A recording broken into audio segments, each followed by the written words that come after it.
Alright, well, I've just been hanging out at my shelter here again for a little bit. I hadn't been out here for like 2 weeks, so I did some repairs to the sides of it. Some debris had fallen off.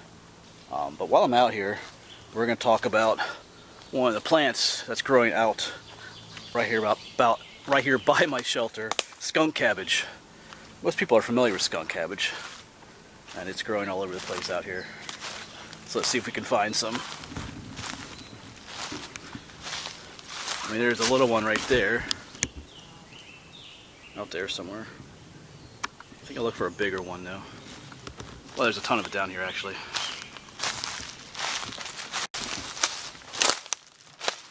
Yeah, right here, all this big leafy stuff is skunk cabbage. I think we'll make our way across here.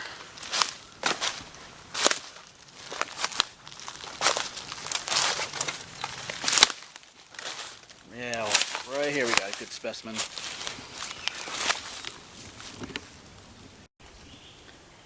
Yeah, so skunk cabbage is a very familiar plant to most people, but there are different kinds. You know, this is Pennsylvania, this is on the East Coast. There's a skunk cabbage out west that is not the same as this skunk cabbage. It might be in the same family, I'm not sure. So some of the things I say about this skunk cabbage probably will not apply to the skunk cabbage that grows out west. So I just want to throw that out there first. And it indeed smells like a skunk. We break the leaves off. Let's break a little bit of it off here. Yeah, it smells horrid. Well, I mean, you get kind of used to it maybe. But it does not smell good. It smells like a skunk.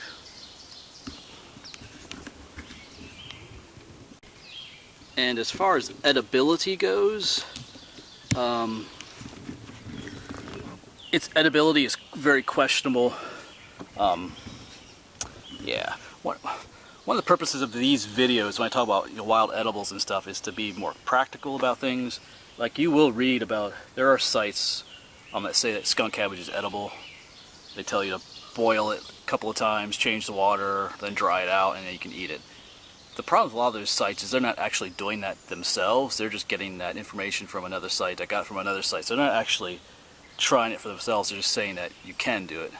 It's different to actually do it yourself. Like, I came across one website where somebody did try all. I think he boiled it 3 times, changed the water each time, and then set it out in the sun to dry out, and he said it was still absolutely, what's the word, unpalatable. He couldn't eat it. It was just awful. So it's probably not something you want to bother trying to eat. It has something called oxalic acid in it, which burns. It'll burn your mouth, not like a battery acid or something like that. You know, all acids are burning, like even the citric acid. Like if you eat an orange, you have a cut on your lip, you can feel it burning. But oxalic acid is a little bit higher on the pH scale, so it'll actually cause more burns in your mouth. Nothing severe, but unpleasant in the least.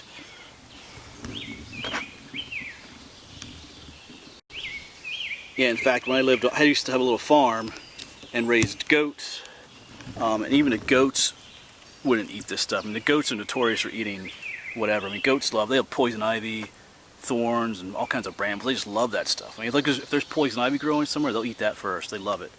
But skunk cabbage, they don't touch it. Actually, there was one goat. I think her name was Evelyn.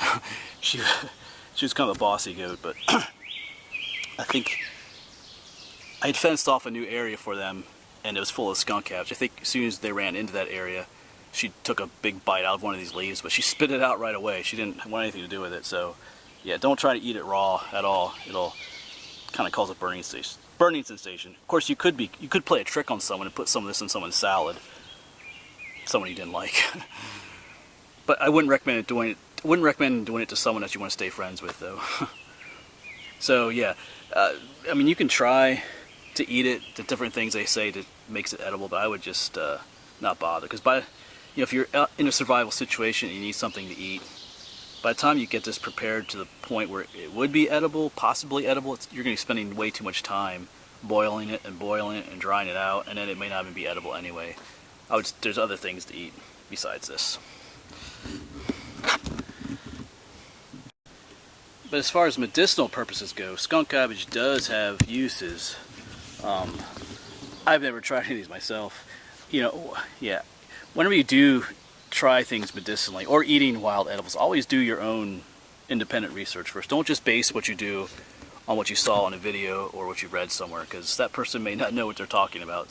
So always do your, check multiple sources and whatnot before you try anything like that on your own. Even my videos, if you watch a video of mine about stuff like this, do your own research first before you try it. So, but skunk cabbage does have medicinal purposes. It's supposed to help with respiratory issues, nervous disorders, things like rheumatism. It's supposed to be a pain relief sometimes too. Yeah, respiratory issues like bronchitis and asthma, swollen airways. The nervous disorders, things like epilepsy, I've heard. People have spasms, things like that. And it has chemicals in it that cause like a pain relief and relaxation for a person who takes it. So those are things I've read. Like I said, I've never tried any of that myself. I don't have spasms and stuff like that.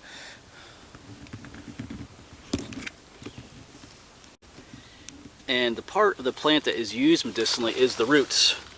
I'm not going to dig them up here. They're terribly difficult to dig out. Because when I had these on the farm, sometimes I would try and there were so many of them. It was kind of annoying. But digging them out was ridiculously hard. They have these long. They have like a crown of roots that are all kind of long and go deep down into the soil. They're kind of round like carrots. Like it looks like a whole bunch of carrots just going down in the ground, yellowish colored. They're not carrots, though. That's what they kind of look like. And that's what they use medicinally. I think they dig those up and cut the little round roots into slices and dry them out. And there's different ways they prepare them, I guess. I think some people dry them out, crush into a powder, mix it in water, stuff like that. You can make a tincture or things like they'll soak the roots in alcohol and stuff like that. You should don't take the roots raw though. I think that's a bad idea from what I've read. And in some places, skunk cabbage root is actually valuable. You could actually sell it. People buy it. I looked into that once because I had so much of it on the farm. I thought maybe I can make some money off of this stuff, but you have to find someone that'll buy it from you, like a dealer, and then sell it to other people. And I couldn't find anything like that. That's something to think about.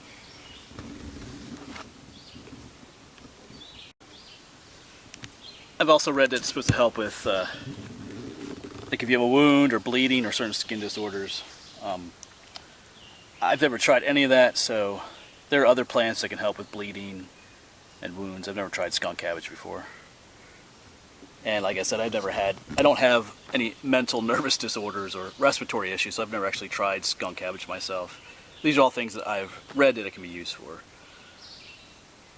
And like I said, the edibility, I would just not bother. I mean, you can try doing that whole thing with boiling the leaves and drying them out and eating them. I don't know. If I feel adventurous someday, I might try that, but I think I'll pass.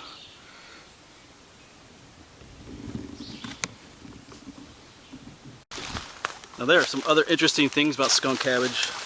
The flowers are actually very beneficial. I'm going to go ahead and show you a picture of what the flowers look like. They don't look like regular flowers. They bloom as early as February. One other thing about skunk cabbage is that it actually warms the ground around it. It generates its own heat. So like when they're blooming in February, they'll actually melt the snow and ice around them, which is kind of cool. And yeah.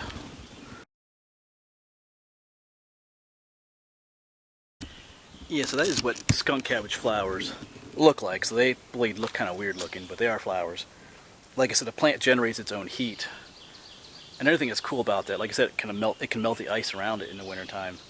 But in like March and stuff, like if a honeybee comes out a little bit early and is buzzing around looking for flowers, pollen, and he's out away from the hive when it gets dark and cold, if he could freeze to death. But since the skunk cabbage flowers themselves generate heat, it can be inside that little purple hood. It can be like 20 degrees warmer in there, from what I've read. So even if it gets below freezing overnight, if the honeybee stays inside that flower overnight, he'll survive the night, which is kind of cool. So it's one of the neat things about skunk cabbage.